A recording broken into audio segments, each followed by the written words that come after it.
আমার ছোটবেলায় আমার মনে আছে, আমি মাদ্রাসার থেকে আইসা বারান্দায়, বাসার বারান্দার মধ্যে বসছি, মোড়ার মধ্যে। কুমিল্লা শহরে আমাদের বাসা ছিল। আমার মা রান্নাঘরে আমার ওইখান থেকে বলতেছে, আনিস মোড়া উল্টাইয়া, মানে তুই ফিরা, মার দিকে ফিরাবো।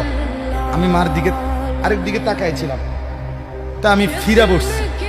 তাই বললাম, মা কি হয়েছে? ও ওই ঘরের জানালা দিয়া ওই বাড়ির পাশের বাসার কাজের মেয়ে ও তোর দিকে চাইয়া রয়েছে। মা এটা দেখছি, এই জন্য তোরে বলছি ঘুরা মার দিকে ফিরা বস। মার নজর, মা নজর রাখছে। আমি জীবনে একবার, শুধু আমার পুরা জীবনে একটা সাদা টুপি কিনছিলাম একবার, যে টুপিটার মাঝখান দিয়া ছোট্ট ছোট্ট লাল লাল এই ছোট্ট ছোট্ট কটা ফুল ছিল লাল কালারের। এই একটা টুপি শখ করে এমনি ভাল লাগছিল, কিনছিলাম ওই মাহফিলে যে দোকান বসে এডির থেকে। তখন আমি মাত্র নতুন চাকরি নিছি, পড়ালেখা শেষ করে বেতন হয়েছে অল্প টাকা।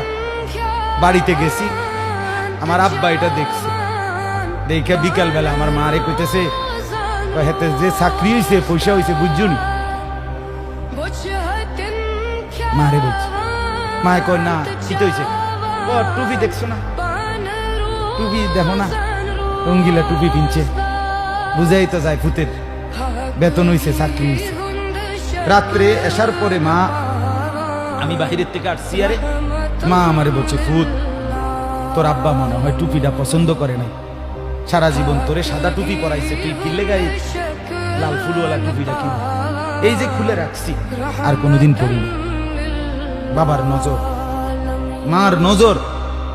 আমার ভাই, বাপ মার সেই আদর সোহাগ। আমি জীবনে একবার আমার আব্বারে বলছিলাম, আব্বা আমি একটা মাদ্রাসার ব্যাপারে, যে আমি এই মাদ্রাসায় পড়তাম না, আমরা অন্য মাদ্রাসায় ভর্তি করা।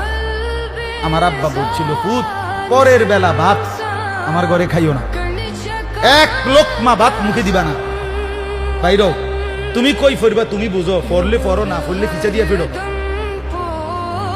কিন্তু আমার ঘরের ভাত খাইও না। আমি যে এনে বলছি এনেই পড়তে বলি।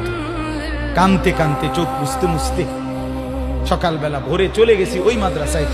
বুঝছি বাপ আমার এতটা শক্ত যে আসলেই আমারে বাদ দিবে না।